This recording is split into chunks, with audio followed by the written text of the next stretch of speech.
On November 3, 2016, police officers searching a 95-acre property near Woodruff, South Carolina, were startled when they heard banging coming from inside a large metal storage container.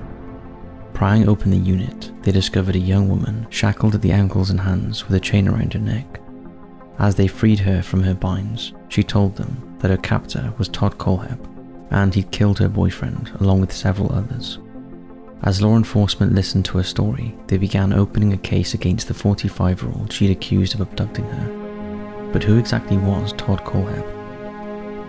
In this episode of Murderous Minds, we aim to shed light on the answer to this question, as well as many others, as we explore the life and crimes of Todd Kohlhepp.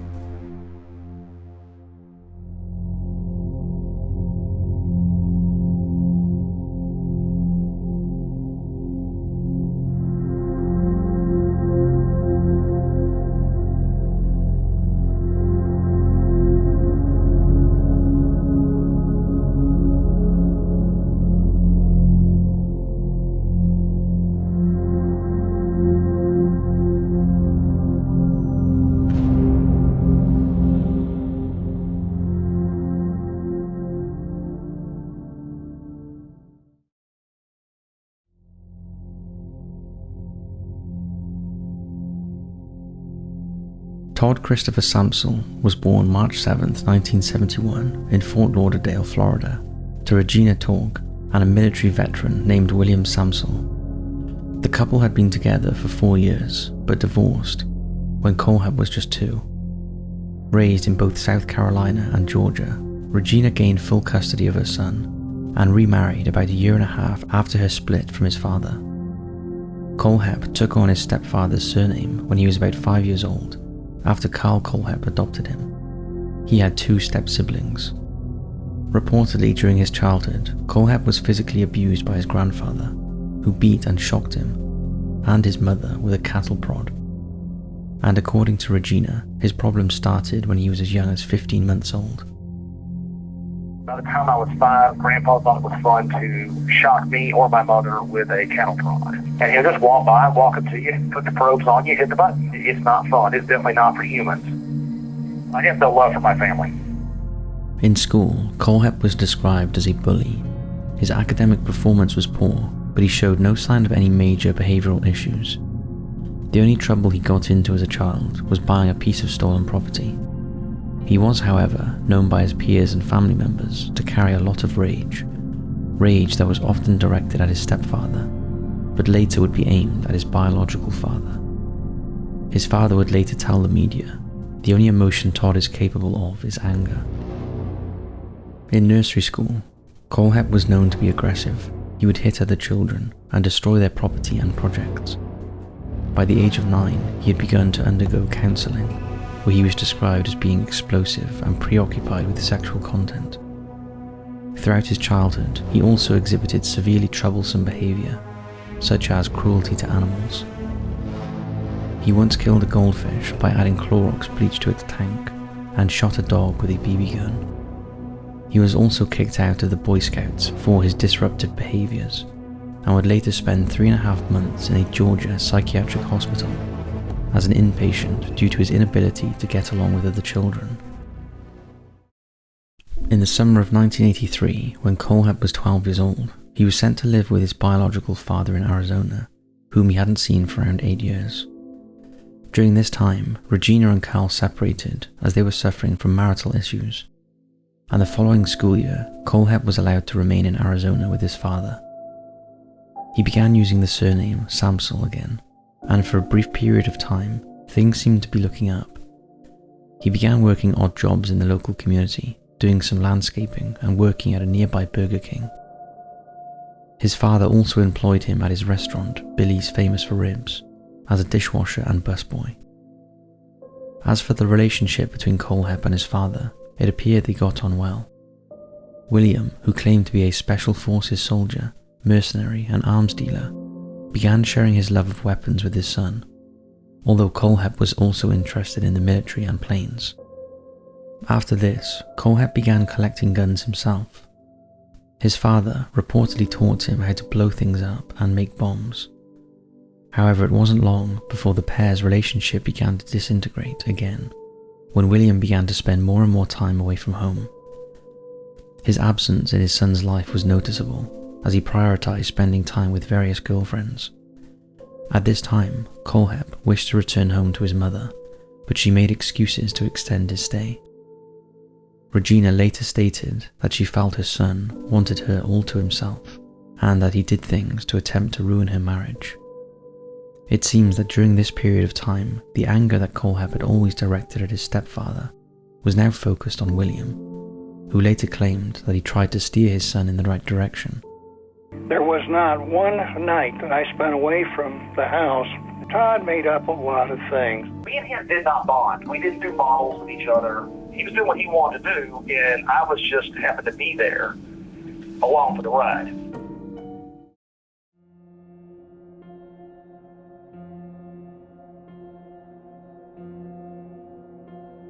On November 25th, 1986, Kohlhepp, now 15, walked over to the home of a 14-year-old girl who lived 3 doors down from him. He lured her out of her house by claiming that her boyfriend wished to speak with her. The young girl agreed to go with him, and when she stepped out next to him, Kohlhepp put a .22 caliber revolver to her head.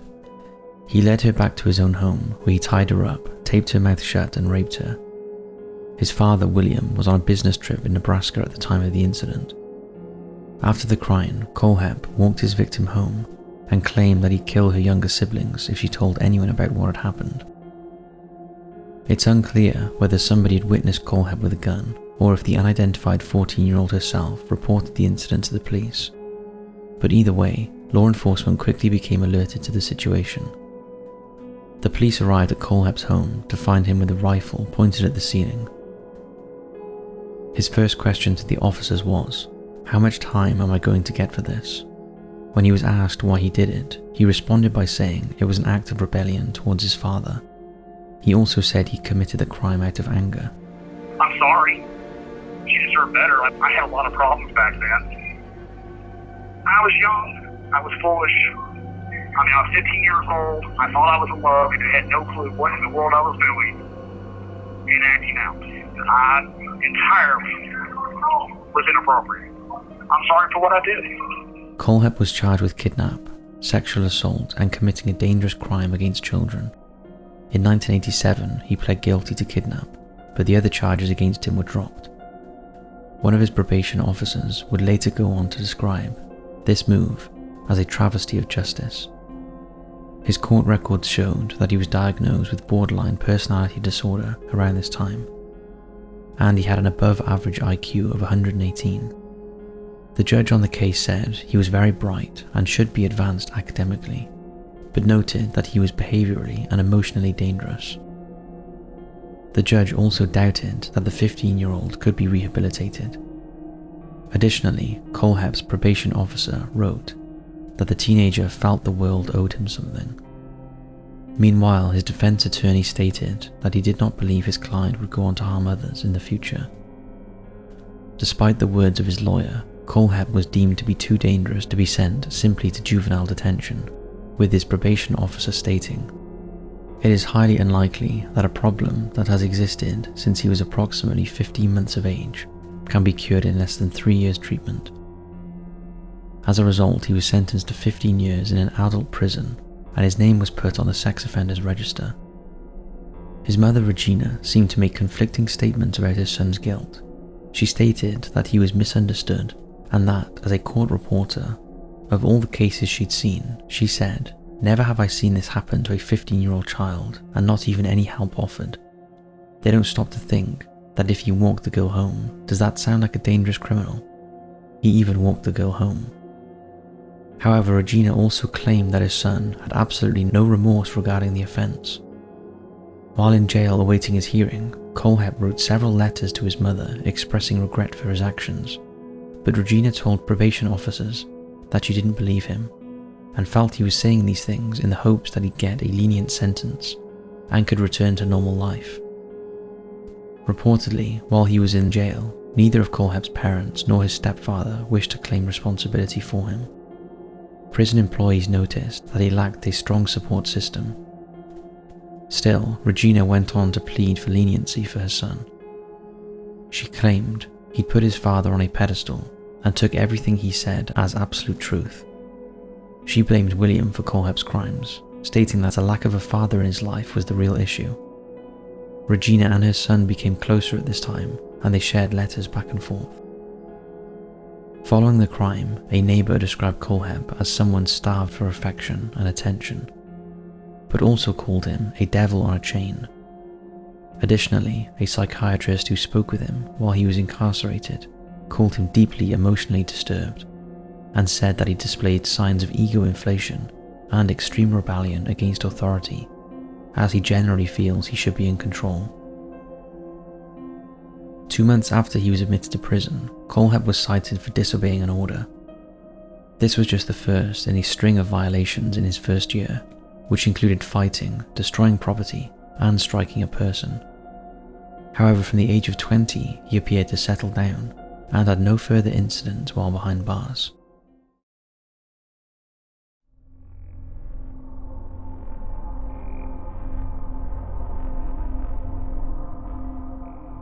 In August of 2001, Kohlhepp, now aged 30, was released from prison.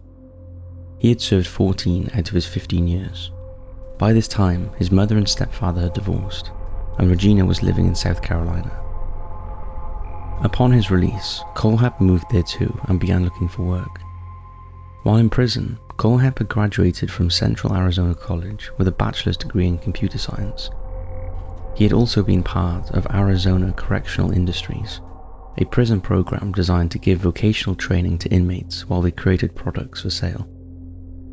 As such, he had knowledge in product design and graphic design, and used this to his advantage.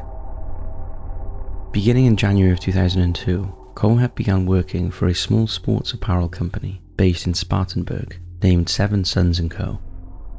In 2003, he began studying at Greenville Technical College, before transferring to the University of South Carolina, upstate, the following year. In 2003, he graduated with a Bachelor's of Science degree in Business Administration and Marketing. It was November of 2003 when Kohlhepp quit his job with Seven Sons & Co. And while at first this may seem like an ordinary move, that perhaps Kohlhepp was moving on to bigger and better things, the reason seems to become more clear when we take a look at a specific event during that month. On the morning of November 6th, a friend of 30-year-old Scott Ponder, the owner of a store named Superbike Motorsports, in the city of Chesney, discovered the bodies of Scott and 3 of his employees. All 4 had died from gunshot wounds. Local law enforcement was quickly sent to the scene, where they theorized that the perpetrator, armed with a pistol, entered the shop from the back and killed 26-year-old mechanic Chris Sherbert as he worked. Afterwards, they murdered 52-year-old Beverly Guy, the store's bookkeeper, and Scott Ponder's mother in the middle of the showroom, before finally killing the 29-year-old service manager Brian Lucas at the front door, and Scott, who was in the parking lot. The murders, which were dubbed the Superbike Killings, went unsolved for over a decade. It wasn't until Kohlhepp was arrested on other charges in 2016 that he confessed to the slaying of all 4 victims. Scott's wife stated that Kohlhepp had been a disgruntled customer who come to the shop on several occasions. Meanwhile, Regina Tague claimed that her son had attempted to return a motorcycle but was laughed at by employees who embarrassed him for not knowing how to ride the vehicle and refused to give him a refund. After Kohlhepp committed these murders and subsequently left his job with Seven Sons & Co., he decided to change his career path and applied to get a real estate license in June of 2006. Despite being a registered sex offender, he was able to obtain the license, and from this he built his own firm that employed at least 10 people. He was recognized as a top-selling agent in the Carolina region. To explain away his charge of kidnapping, Kohlhepp claimed that this had come as a result of a breakup he'd had with his girlfriend following a heated argument. He said that the two decided to remain friends afterwards, and she helped him look for his dog, which had escaped from his back garden. While the pair searched, his ex-girlfriend's parents became concerned as they couldn't reach her. As a result, they called the local police department. Kohlhepp also claimed that he was only carrying a gun at the time for protection, as there were criminal gangs in the area, and he added that he told her not to move while we talked this out. Although this story seems unbelievable, he was able to use it to make his criminal conviction seem insignificant and make it appear as if it was one big misunderstanding. After he successfully got his real estate license, he also acquired a private pilot license and bought up several properties, which he then went on to rent out.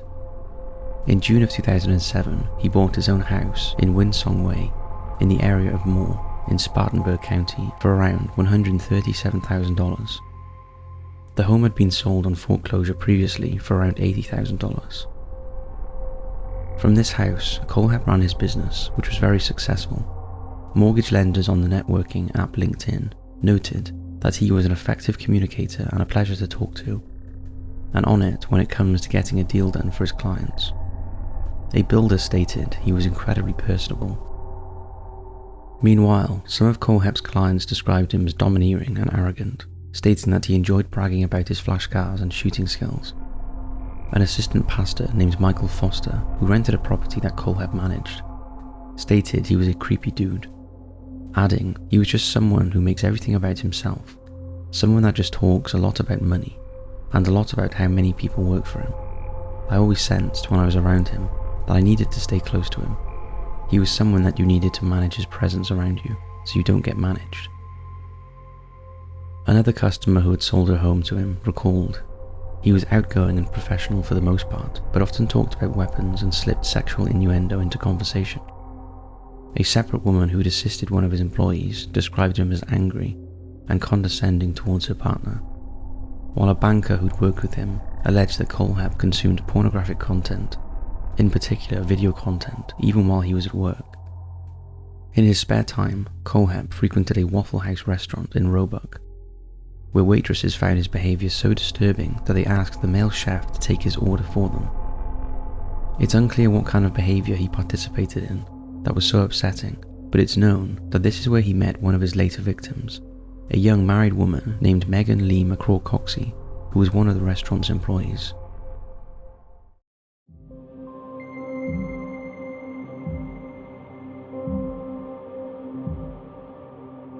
Over the next few years, Kohlhepp flew largely under the radar.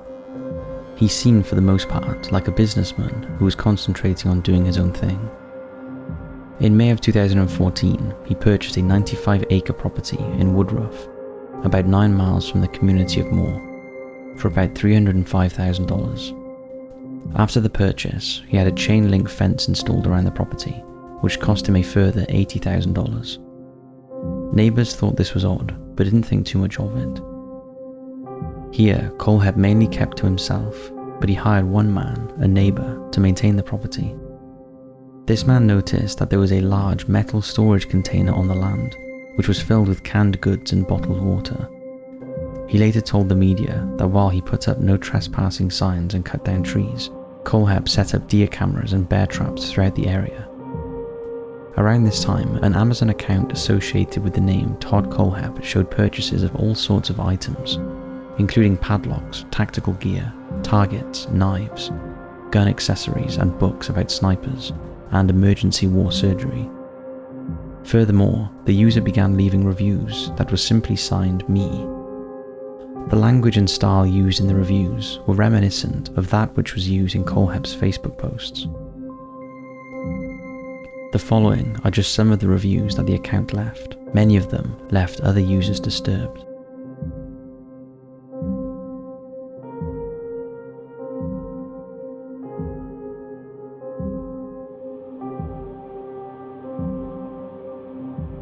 The reviewer also purchased items such as perfume, plush toys, and the Walking Dead box set. Notably, Kohlhepp stated that a character from the show, portrayed by Jeffrey Dean Morgan, and known as Negan, would be a good writing candidate for president. Negan is known as a murderous dictator who uses a baseball bat wrapped in barbed wire as his weapon of choice. In reference to this statement, he noted, "Just admit it. You look at the news, you see the political crap and the school shootings. Zombie apocalypse is starting to look better and better every day." Kohlhepp's Facebook posts are equally unnerving, discussing his frustration with drivers on rural roads who were sucking up the yellow line. He stated, "I am not the one you want to play chicken with, I will hit you." Furthermore, during the Charlotte's riot of 2016, he claimed that in his family, a disruptive child would get a spanking that was epic, and asked what the punishment would have been had he looted, burned cop cars, and threw stuff at people. In August of 2015, he posted that he wanted an Ebola virus snowstorm to hit the world of humans. He whined about drivers who cut him off, as well as people who stood in the supermarket and blocked the aisle, checking out the microbrews and blocking everyone on their way to their average Michelob Ultras.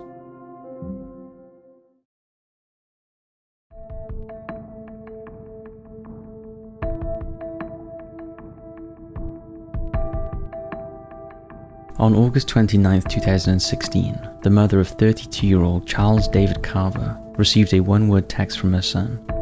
It was the last time she heard from him. Charles had gone with his girlfriend, 30-year-old Carla Brown, to do some work for a man who had a property in Woodruff, but neither of them had returned.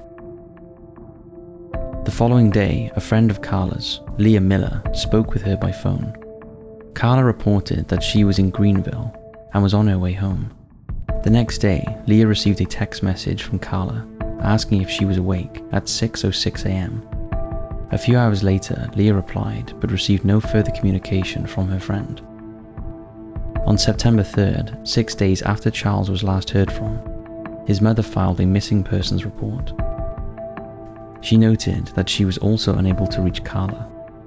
A further 2 days passed before Leah reported her friend missing, noting that Carla's car, a black Chevy Cobalt, was in the car park of her apartment complex. Furthermore, the manager of Charles's apartment noticed that it had appeared empty for several days. Officers who checked out Carla's flat found her dog, who hadn't been fed for days. At some time between September and October, a post appeared on Charles's Facebook. He claimed that they were fine and were now married, but friends and family expressed that they didn't believe the post. It would later be revealed that Kohlhepp had taken over the account to throw off investigators. He hoped that law enforcement was satisfied by the post so that they wouldn't prod into the case any further, but detectives were not convinced by it either. Tracing the couple's phone signals in November, law enforcement was led to Kohlhepp's 95-acre property outside of Moore on 3rd. Inside the storage container, they discovered Carla Brown. She had been chained up like a dog for 2 months, her ankles and hands shackled, and a chain around her neck. She had been banging on the container when police arrived on the scene. She explained that from time to time she cleaned and cleared out properties that Kohlhepp planned to rent out. When asked what had happened to her boyfriend, Carla told the police that he had been shot upon their arrival. She noted that she had been repeatedly raped since being captured, and had been fed only once a day. 2 days after Carla's rescue on November the 5th, Charles's body was found. He had died from multiple gunshot wounds. The property was searched in the days following, and investigators discovered Charles's vehicle in a ravine and covered in brush. Regina Tague would later claim that her son shot Charles because he got nasty and got smart-mouthed. Disturbingly, his remains were discovered without feet. This fact, combined with a comment Kohlhepp made about his mother telling him not to play with his food, has led to some speculation that he also had cannibalistic tendencies. Although, in the Devil Unchained documentary, he denied that he caused the feet to part from the body. Between November 6th and November 7th, 2 further bodies were unearthed, and during questioning, Kohlhepp claimed responsibility for the infamous Superbike killings, a case that had remained cold and unsolved since 2003. On November 8th, the 2 bodies discovered on the property were identified as belonging to Johnny Joe Coxey, who was 29 at the time of his death, and his wife Megan, a 26-year-old waitress who had worked at Kohlhepp's favourite Waffle House restaurant. The 2 were residents of Spartanburg and had been missing since December 22, 2015. The couple were allegedly hired by Kohlhepp to carry out work on his property, but instead they were met with death. Megan had been killed around Christmas of 2015 after she'd been shot in the head, while her husband Johnny had been murdered around 1 week earlier. He'd been inflicted with a gunshot wound to the torso. Their identification was made easier by the extensive tattoos the couple had. Kohlhepp later said that Johnny had pulled a knife on him and he shot him before putting Megan in the same container Carla was later found in. he later shot her there. As for Kohlhepp himself, he was arrested shortly after Carla had been rescued. In custody, as we mentioned earlier, he confessed to the superbike killings, although Carla was the first to alert authorities to this because he had bragged about it, and the slayings of both Megan and Johnny.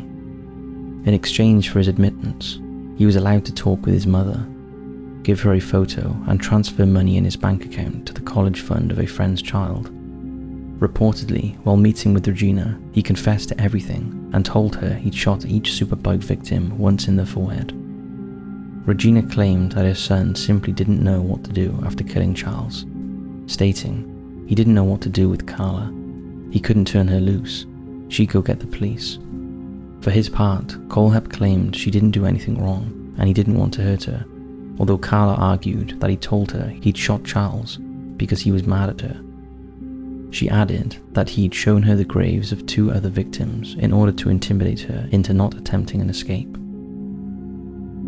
A search of Kohlhepp's home turned up numerous weapons, including 9mm pistols with suppressors, semi-automatic rifles, and an abundance of ammunition. As there was no record that a background check had been performed under his name, it was deemed likely that he had acquired all of the weapons illegally. At this point, investigators with Spartanburg County discovered the Amazon reviews that had been left by the user going by Me, whose account was associated with Kohlhepp. Speaking with 48 Hours, Sheriff Wright commented that the 45-year-old during this time was very polite and real remorseful actually.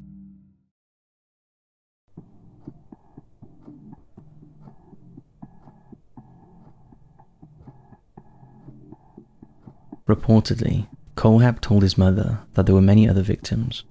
When asked how many, he told her, "You do not have enough fingers." During his interrogation, he told law enforcement that he'd shot another victim while in Arizona. On November 18, 2016, it was reported that the police in Tempe, Arizona, the city in which Kohlhepp had resided while staying with his father as a teenager, had begun an investigation into his claim. They looked for unsolved homicides that had occurred in the past 30 years, and stated they'd focus specifically on the years between 1983 and 1986, and between August of 2001 and November of 2011, which was shortly after he completed his jail sentence. Later that month, on November 25th, authorities in Greer, South Carolina, announced that they'd named Kohlhepp as a person of interest in an unsolved 2003 bank robbery and triple homicide at a local bank. The crime had occurred around 6 months after the superbike killings. However, as of 2018, no concrete link has been established between Kohlhepp and the attack. The now 51-year-old has denied any involvement in the case. In December of 2017, Kohlhepp wrote to the Spartanburg Herald-Journal claiming that he had more undiscovered victims. He wrote, "Yes, there is more than 7. I tried to tell investigators, and I did tell the FBI, but I was blown off. It's not an additional problem, it's a multiplication problem. Leaves the state and leaves the country. Thank you, private pilot's license. At this point, I really don't see reason to give numbers or locations." He later claimed that in 2003, while living at Hunt Club Apartments in Spartanburg County, residents had discovered that he was a registered sex offender and began repeatedly harassing him. He alleged that the police had told him to deal with it and stated, "2 individuals decided to assault me, and they are no longer with us." Kohlhepp said one had a knife and one had a hammer, and so he felt he had no choice but to kill them. He stabbed one individual in the chest, the other in the back, and dumped their bodies at a dead-end road of Interstate 26 between Spartanburg and Columbia. A documentary named Serial Killer, Devil Unchained follows investigators as they search for the bodies, but they come away empty-handed. During this documentary, Kohlhepp also told investigative journalist Maria Ors that there are considerably more than 7 victims. Initially, Kohlhepp was charged with 4 counts of murder in relation to the superbike killings and 1 count of kidnapping in relation to Carla's abduction.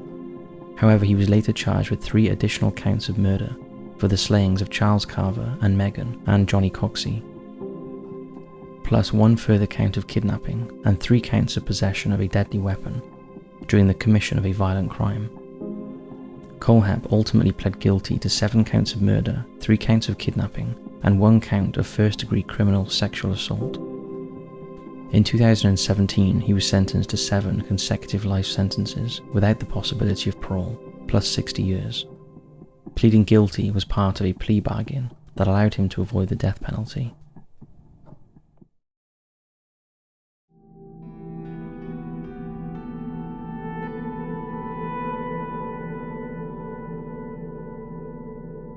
In August of 2018, Carla Brown was awarded $6 million from Kohlhepp's estate after she'd filed a lawsuit against him for damages. A psychiatrist testified on her behalf that she'd need therapy and medication for years to come to cope with the trauma she experienced after being locked up and assaulted for 65 days in 2016. A friend of Carla's noted that she wanted to one day work as a victim's advocate. In the years since, Carla has lost a boyfriend to suicide and was charged, along with a new boyfriend, with third-degree criminal domestic violence. This charge occurred after the pair had engaged in an altercation. However, since then, she appears to be doing better.